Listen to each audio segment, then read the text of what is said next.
De pouvoir clôturer donc, notre programme Entreprendre au féminin après 2 jours de jury, donc hier et aujourd'hui, où toutes les participantes ont pitché leur projet. Et il y a eu beaucoup de passion, d'émotion, d'échanges, etc. Donc c'était vraiment 2 jours, des journées extrêmement riches et je vous en remercie. Moi je suis Marie Kayak et je suis responsable pédagogique de ce programme créé par Viviane de Beaufort il y a 7 ans déjà. Donc on a quand même une belle communauté d'alumni qui échange, qui est plus ou moins solidaire en fonction donc, des projets, des avancements de projets et puis des engagements de chacune des participantes ou des ex-participantes. Aujourd'hui, donc, cette conférence donc, elle clôture 6 mois d'aventure commune qui a commencé donc, en juin, où il y a quelques ateliers et des cours en présentiel.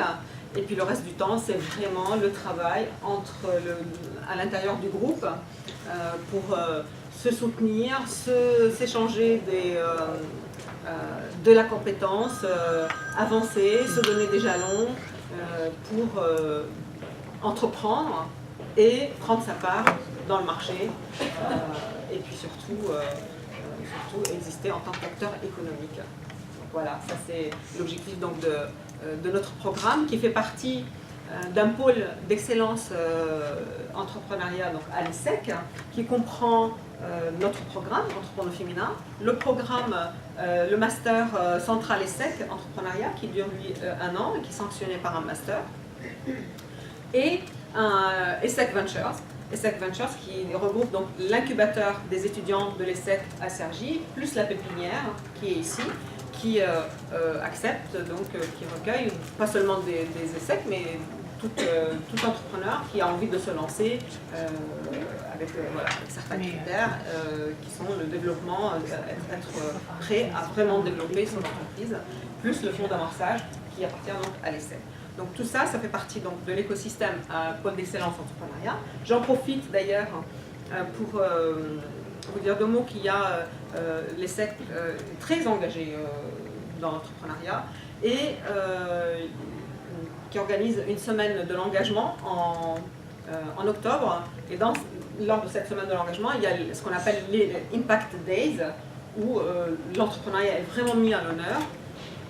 L'EAF est partie prenante très significative donc, dans ces journées, donc Impact Days, où nos participantes sont mises en avant avec des stands, il y a des conférences, des ateliers, dans lesquels donc, je vous encourage à venir participer et puis vous mettre en avant. On met en avant donc, des anciennes, des nouvelles, etc. Donc ça c'est vraiment très important pour nous, ces journées-là.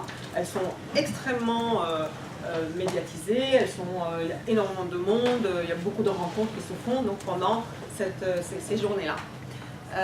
Il y a aussi le tremplin donc, entrepreneur, donc c'est un concours auquel vous pouvez aussi participer, soumettre votre projet, qui va se passer bientôt, là, vous pouvez candidater jusqu'en mars. J'en profite aussi pour vous dire que on avance beaucoup dans nos partenariats.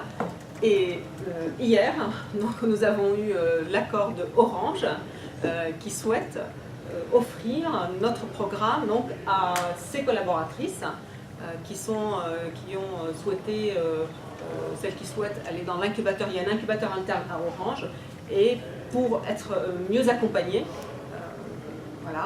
combler un peu les fondamentaux qu'elles n'auraient pas, parce que c'est souvent des populations d'ingénieurs, de femmes ingénieurs, et qui ont envie d'entreprendre, donc dans une stratégie d'essaimage de Orange, eh bien, nous sommes vraiment ravis que Orange souhaite aujourd'hui nous confier quelques collaboratrices donc, de cet incubateur qui viennent suivre donc, le programme dans la prochaine promotion. Donc ça, c'est une belle belle nouvelle.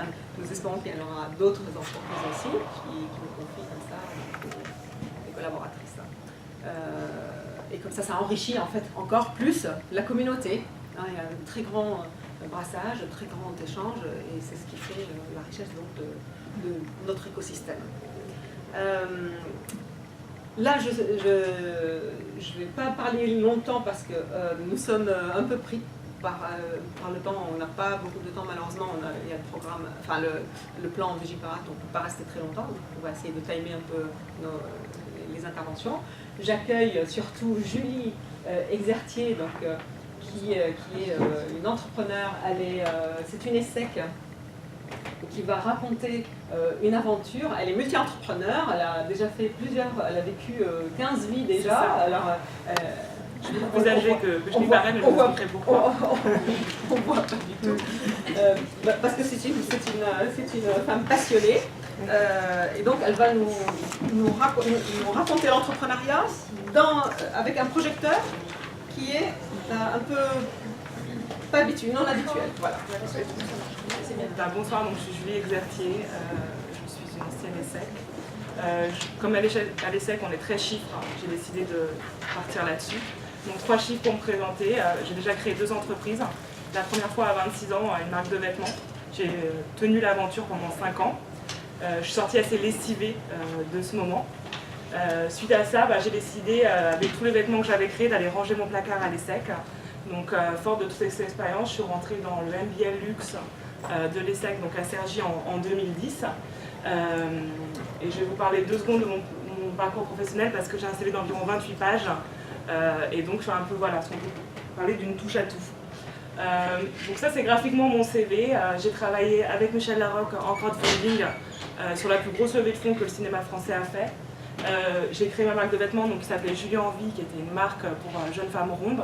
On a été les premiers sur le marché à faire pas d'étoiles de tente avec des fleurs et mettre des jolies filles rondes en photo. Je fais du conseil sur les startups, sur la création d'entreprises. J'ai été DG d'une très jolie marque de maroquinerie qui s'appelle Maïsueli. J'ai été la costumière de Yves Saint Laurent pour Pierre Palmade et Michel Larocque. J'ai été styliste de stars à des moments de ma vie aussi. C'est moi, c'est le moment de smoking blanc de Mélanie Laurent à Cannes. Et j'interviens aussi pour des sociétés comme Google sur une conférence qui s'appelle « Qu'est-ce qu'une tendance ?» en fait, où je viens parler de la mode en général. Donc tout ça fait de moi, voilà, on va dire, une touche à tout et quelqu'un qui a envie de faire plein de choses, et c'est souvent ce qu'est un entrepreneur. Même si le sujet de ma personne est super intéressant, moi ce soir je voulais vous parler de l'erreur en fait, parce que c'est un truc que vous allez rencontrer plein de fois, c'est un truc qui peut vous traumatiser, et c'est finalement la meilleure chose qui pourra vous arriver dans votre vie, parce que c'est ce moment-là où vous allez apprendre. Et avant ça, quand même, je vais vous parler de ma marque. Donc aujourd'hui, mon projet d'entrepreneuriat, c'est Exertier, que je mène depuis 2 ans. C'est une belle histoire familiale. Donc notre arrière-arrière-grand-mère Sylvie était arboriste dans la vallée de Courchevel. Elle avait créé un hydrolat de sabot de Vénus, qui est une orchidée rare qui pousse dans les Alpes. Cette fleur a une super belle légende qui dit qu'un berger a surpris Vénus dans la montagne, que Vénus s'est enfuie, que dans sa fuite elle a oublié un soulier d'or, et que quand le berger a voulu s'en emparer, cette fleur est apparue. Donc souvent quand il y a un mythe, il y a souvent une science, et c'est ce qu'on a essayé de percer. On s'est associés, donc ma sœur et moi, avec le PDG d'Aven dans ce projet. Et on a trouvé la meilleure égérie du monde, qui est notre grand-mère Ginette, de 92 ans, et qui est notre égérie beauté, aujourd'hui, dans la marque. Encore des chiffres, parce qu'on est toujours à l'ESSEC. Exertier, c'est un actif unique au monde. On est le seul à faire le sabot de Vénus. Et on a un contrat d'exclusivité. En 8 mois, on a déjà ouvert 32 points de vente en France, 2 en Suisse. Et sur 2016, on compte ouvrir 80 points de vente au Japon. On apprend le savoyard au japonais, on en est très fiers chez Exertier. La presse nous adore, elle a dit de nous cette année qu'on était des soins d'exception, le buzz du jour, la crème des cimes, un trésor végétal, un trésor anti-âge, le snobis de l'automne. Donc on est arrivé au moins à faire parler de nous. On a eu la chance ce mois-ci d'avoir une page dans le Point. Et dans la prochaine semaine, le Figaro journal nous consacre une demi-page également. Donc on a su attirer l'intérêt des distributeurs et de la presse aujourd'hui. Et Tout ça pour vous dire donc qu'avant ça, c'est succès, il y a souvent beaucoup d'erreurs.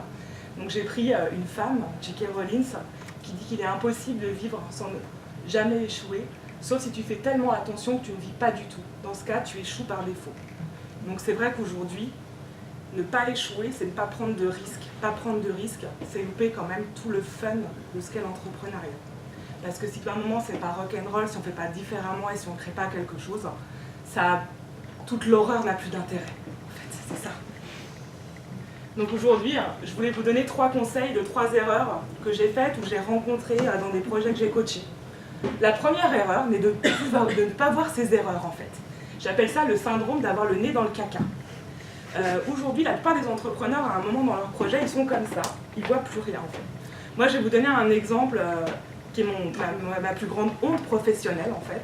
Donc on sort un catalogue pour Julie Envie, été, on fait 4 jours de shooting et je mets des collants noirs aux filles sur tout le shooting. Donc les collants noirs, vous savez, vous les femmes, ça fait hiver. Donc je publie les photos, je les trie, je fais des maquettes, on print un catalogue avec toutes ces photos. Au bout de 3 mois, le résultat de nos ventes était 0. Donc là, on se dit, bon, il y a un truc qui va pas. Et quelqu'un me dit un jour, c'est pas parce que ça fait super hiver, toutes ces photos pour une collection été. Donc on se dit, bon, c'est peut-être ça. On a re-shooté les photos avec du soleil, une fille qui sourit, plus de collants noirs. Et à ce moment-là, on a commencé à décoller sur nos ventes, quoi. Donc c'est une erreur complètement idiote. Ça m'a bloqué 4 mois. Je la voyais pas. Et on s'isole vite en tant qu'entrepreneur. On a toujours un peu peur de partager ses idées. On est un peu dans sa solitude. Moi, mon conseil, c'est vraiment de tout le temps partager et d'écouter, en fait. Le deuxième conseil, c'est de voir le verre à moitié vide. Et je pense que ça, on est assez comme ça. Nous, les femmes, on n'aime pas toujours se survendre, en fait. J'ai pris cette citation de Walt Disney qui est « Pour que la vie soit un conte de fées, il suffit peut-être seulement d'y croire ». À chaque seconde de votre vie, il va falloir croire à votre projet, aller le vendre, aller pitcher à votre boulangère, à votre tante, à n'importe qui. Ne dites jamais quelque chose de négatif. Même si vous êtes pris le méga échec de la journée, etc., vous êtes la personne qui va devoir croire en vous constamment, en fait. C'est vous qui allez tout le temps vous remonter le moral vous-même, etc. Vous allez devoir motiver une équipe. Et c'est vraiment hyper important de rester positif, en fait. Moi, j'ai une de mes amies qui a monté une marque de bijoux et elle me fait délirer parce qu'en fait, elle rencontre quelqu'un qui lui dit que potentiellement on va lui présenter un agent américain et 1 heure après, elle a un agent américain. Mais c'est elle qui a raison. Elle vend sa success story constamment et elle y croit tellement, tellement vite que ça arrive tout le temps. Donc le succès entraîne le succès. Donc n'hésitez vraiment pas à survendre le truc constamment. C'est vraiment hyper important. Mon troisième conseil, c'est ne pas se faire confiance. Alors ça arrive assez vite aussi. Donc autant, dans mon premier conseil, je vous ai dit d'écouter les gens, autant il ne faut pas oublier un truc, c'est vous le chef, en fait. C'est votre boîte, c'est vous qui la menez. Ne prenez pas de décision de panique. Je vais vous donner un exemple en fait, d'une amie qui a monté un site en fait, d'accessoires, très jolie paire de chaussures, etc. Et on va vous dire tout le temps, ah c'est pas un peu cher? Ah moi j'aurais pas fait comme ça à ta place. Alors oui, c'est peut-être un peu cher, etc. Mais le prix, c'est aussi une perception. Si votre perception dans votre idée de marché, elle est bonne, si vous commencez au bout de 4 mois à changer vos stratégies de prix, vous allez perdre vos clients en fait. Et elle, c'est ce qu'elle a fait en fait. Elle vendait une chaussure à 300 €, elle l'a baissée à 180. Qu'est-ce qu'elle a dit à tous ses clients d'avant? Et surtout, elle a tué quelque chose qui doit être votre meilleur ami, qui s'appelle la marge, qui est la chose la plus importante dans votre expérience d'entrepreneur. Et du coup, elle s'est trouvée à pouvoir faire uniquement du B2C et plus de B2B en fait. Elle a fermé en 8 mois. Et en fait, elle n'a fait que ça, prendre des décisions de panique, écouter les gens et pas s'écouter. Moi, mon conseil là-dessus, faites-vous un papier, une bible, vous l'encadrez et vous faites votre lettre d'attention là-dessus.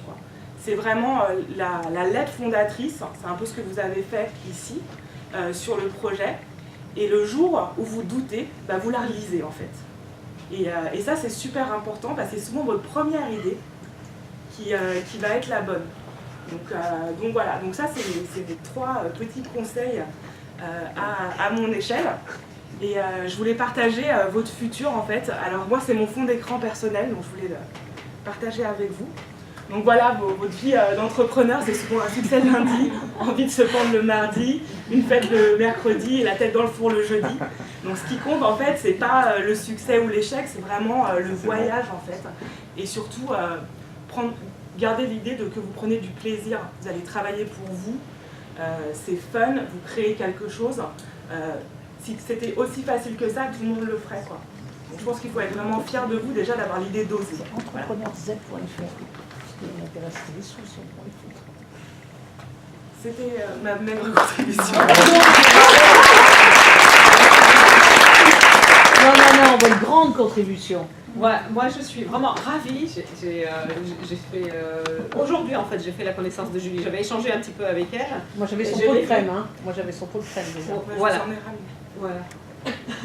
Important. Ouais. C'est magnifique. Hein. Alors, moi, j'ai une question à lui poser. Je peux, Marie J'ai une question à lui poser. Aujourd'hui, elle a fait de combien d'entreprises? Elle nous a dit tout ce qu'elle avait fait. Est-ce que c'est juste un fil rouge ou est-ce qu'en fait, elle détient tout? C'est un fil rouge.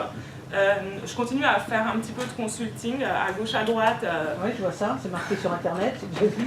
C'est ça, mais surtout et par passion. Et tant mieux pour les gens qui demandent conseil. Absolument. Par passion en fait. Moi je suis une amoureuse du projet en général. Il faut que je le fasse de moins en moins parce que mon entreprise à moi me prend du temps. Et donc c'est Exertier aujourd'hui, la marque de cosmétiques qui occupe mes jours, mes nuits, mes week-ends. Alors pourquoi la marque extérieure? Parce qu'elle Alors Exertier c'est mon nom de jeune fille.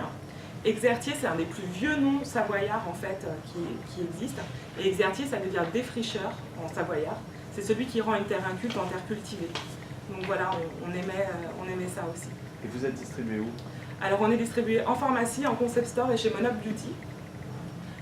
En Suisse en pharmacie et on est également, alors c'est dommage je ne vous ai pas amené la photo, parce qu'on est un peu fou. On a monté une bulle transparente sur les pistes de Courchevel en collaboration avec le Palace Les RL. Et donc on est également vendu dans ce palace. C'est pas sur internet? C'est pas au Cheval Blanc, vous devriez dire Courchevel plutôt. C'est pas Cheval Blanc? Non, les RL, le Cheval Blanc n'est pas un palace, les RL le sont. Ah bah si, il a 5 étoiles. Oui, mais c'est pas un palace, il n'y en a que 9 de palace. Ah. Donc, les RL, j'en suis donc les RL, et donc ça s'appelle la beauté. Et donc dans une bulle, on a les produits lors de l'orchidée. Enfin, voilà, et en fait vous faites... On se fait dorloter dans la bulle et tout qui est transparent. Marie adore. Ah oui, bon, je vais être invitée bientôt. Alors, voyons. Alors déjà, vous constatez que mon référencement Google n'est pas excellent. Voilà, toujours pas. Oui, voilà. La bulle. Donc voilà, vous êtes au milieu des pistes, enfin vous êtes un petit peu protégé des pistes en fait. C'est ça. Regarde, devant nous, il y a quoi tout au fond là? Une montagne? Il y a une cascade de glace en fait. Ah, et vous avez une vue en fait sur la vallée et on vous amène en calèche ou en motoneige parce que sinon c'est pas marrant. Oui. Vous vivez un massage Kobido inspiré des impératrices japonaises du Nord avec bien sûr la fantastique gamme Exertier. Et voilà, il y a un petit chauffage d'appoint dans la bulle En fait, il fait hyper chaud. Ah bon, d'accord. Comme un igloo. Comme un igloo, c'est un vent chaud en fait qui la gonfle. Et du coup, nous, la masseuse m'a senti chaud. Enfin, il fait même plutôt chaud. Et qui a le brevet ce truc-là? Je m'intéresse à la bulle maintenant. Alors, Bubble Tree, en fait, c'est vraiment un concept. Ils ont des hôtels aussi comme ça. Comment ça s'appelle? Bubble Tree. Et ils ont des hôtels déjà sur ce principe. Et c'était la première fois qu'on faisait un pop-up spa en fait avec eux en fait. Bien. Donc on a proposé ça au groupe Love Collection de Stéphane Courby en octobre. Malheureusement ils ont dit oui. Et donc nous avons vécu l'enfer jusqu'en décembre pour monter ça. Mais c'était une expérience sympathique quoi. Donc voilà, c'est aussi saisir l'occasion au bon moment, même dans la douleur, le sang et les larmes. Voilà. Et pour terminer, maintenant parlons d'argent. Parce que sans argent, alors nous travaillons sur une levée de fonds, si c'est votre question, Agnès Bricard. Oui, bien sûr. Voilà. Absolument. Une entreprise potentiellement extrêmement intéressante, donc nous pourrons échanger sur ce sujet. On vise un chiffre d'affaires de 450 000 € pour la fin de l'année, que mécaniquement nous sommes quasiment sûrs d'atteindre. On a une ouverture, on ouvre environ 5 points de vente par mois aujourd'hui. On a un réseau d'agents commerciaux qui travaillent pour nous. Et ticket moyen du pot pour 450 000? 75 € la crème de jour, 115 € le sérum, 145 € notre soin de vie. On est plutôt sur un positionnement premium. D'accord. Donc 450 000, à peu près 100 €, comme ça c'est plus simple, Voilà. d'accord. Ok. Donc on Combien a de salariés là-dessus? On est 3, Les fabrications?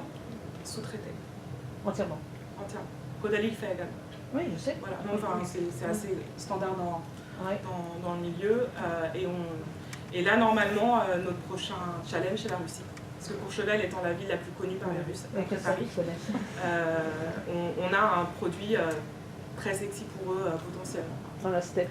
Voilà, on a également l'orchidée française pour l'Asie, qui est aussi un bon point d'accroche. Donc il y a beaucoup de prismes dans la marque qui sont des points d'accroche intéressants.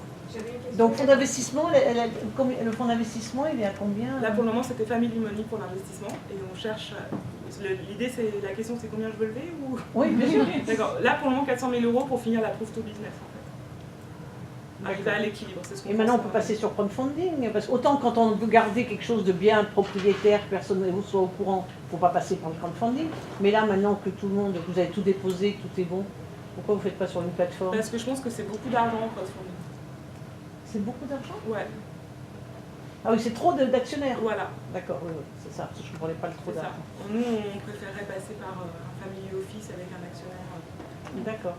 Mais c'est notre. Mais c'est bien qu'elle en parle de cette façon, vous voyez ce que je veux dire? Parce que le crowdfunding, c'est un problème, c'est que si vous avez une originalité dans votre concept, dans votre service, dans votre produit, il ne faut pas le mettre sur le crowdfunding, parce que tout le monde va être au courant. Donc du coup, ce qui était votre avantage concurrentiel n'y est plus. Et après, elle dit, oui, mais il y a trop d'actionnaires. C'est-à-dire que dans le pacte qu'il faut faire, ça fait beaucoup de monde autour de la table. Donc c'est un tout petit peu compliqué pour cette raison-là, mais en même temps, des fois, ça peut servir, parce qu'on peut avoir facilement 400 000 sur un produit comme vous. Et après, la partie family, business angel, alors. Voilà. D'accord. Et là, il y a Femme Business Angel qui existe. Vous connaissez ça, Femme Business Angel? Seulement, vous avez 10 minutes pour les faire réagir. C'est là-dedans, non? C'est là-dedans, tout est là-dedans. C'est là-dedans, puis elles ont été Oui. Je voulais savoir en fait comment vous expliquez votre succès, comment vous avez géré votre campagne de communication. Qu'est-ce qui a fait votre différence? Le storytelling. Mon mari m'appelle la storytelleuse. Je pense que voilà, il y a une façon d'entraîner les gens avec vous dans votre histoire, c'est quelque chose d'extrêmement important. Comme je disais à Marie, moi je convainc les gens un par un. C'est que les vendeuses dans nos points de vente, je vais les voir. Moi j'ai ma stratégie dite de la chouquette, qui marche très bien. Parce qu'on ne peut pas être méchant avec quelqu'un qui vous apporte des chouquettes en fait. C'est vraiment une l'important c'est d'aller convaincre, séduire, amener les gens. Quand elle va voir un client, elle va aller avec des Non chouquettes. vraiment, c'est dans l'équipe, on a des mémos là-dessus. Les chouquettes, c'est par 10, donc Donc c'est vraiment La pas cher en plus. chouquette par 10, donc... C'est pas cher en plus. Non, mais c'est pas le prix, c'est le temps. Le temps a de l'argent, le temps vaut quelque chose. C'est ça, mais moi en fait, là en ce moment je passe beaucoup de temps dans mes points de vente, et ils se filent entre 19h et 21h, et je me dis, voilà, j'ai parlé à 25 personnes de ma marque, et ben je suis mieux que chez moi en fait. Là on est en construction d'image de marque dans des points de vente influents. Pour nous c'est vraiment important d'investir du temps de l'équipe dans l'amorce. Après mon but c'est d'avoir des sortes de brand ambassadeurs, que chaque vendeur influent dans la boutique ait envie de me vendre, et plus on prouvera à un point de vente que ça se vend là-bas, lui, les gens ne sont jamais les premiers en fait, il faut toujours montrer que ça s'est déjà bien passé ailleurs. Mais en la communication, parce que c'est ça qui fait la différence. Idem sur les journalistes en fait, c'est toujours avoir la bonne petite attention. Moi j'ai toujours le numéro de téléphone d'une babysitter où je lui envoie le livre qu'elle avait oublié de lire ou quoi, et je leur donne du temps également d'aller déjeuner, etc. On a aussi bossé avec un super bon bureau de presse qui a accepté de travailler avec très peu de budget parce qu'ils étaient aussi séduits par le projet. Donc voilà, c'est amener chacune des personnes qui a parlé de vous à bord, et c'est comme ça, je pense qu'on réussit. Enfin, c'est un boulot de titan, mais je crois à l'effet de boule de neige, donc je suis savoyarde en fait. Voilà. Moi, ce qui m'a séduit, je le dis, c'est la boîte blanche où c'était marqué l'or de l'orchidée. Ouais. Et je l'ai mis à côté d'un produit qui s'appelle Saint-Barth. Non, mais c'est important de le dire. Oui, Je connais la fondatrice de cette ligne Saint-Barth. Et je me suis dit, c'est pour ça que j'ai posé la question tout à l'heure, vous avez vu sur le nom. Le nom, je ne sais pas prononcer, Exartier. Voilà. Eh ben, je suis pas convaincue. C'est magnifique. Hein, L'or de l'orchidée, oui. Vous voyez, l'or de l'orchidée Courchevel, l'or de l'orchidée Savoie. Mais là, Exartier, j'ai regardé, je suis, waouh, elle aura du mal à faire. Parce que j'ai tout regardé. Alors, on l'a hein. testé à l'étranger, c'est plutôt en Japon, en Chine et en Je Russie. bien croire. Et le nom en fait aussi existait déjà parce qu'il y a 4 spas en Russie qui s'appellent Exartier. Oui, et puis en plus, quand on s'appelait Yves Saint-Laurent, il s'est déjà mis Yves Saint-Laurent, il n'a pas cherché C'est midi ça. à 14h, donc le nom est très beau. Mais c'est un peu plus compliqué, alors que quand j'ai pris le truc, c'est l'or de l'orchidée. Vous voyez, c'est le nom de l'or. Et vous montrez votre petite boîte là, enfin la boîte, c'est important, non?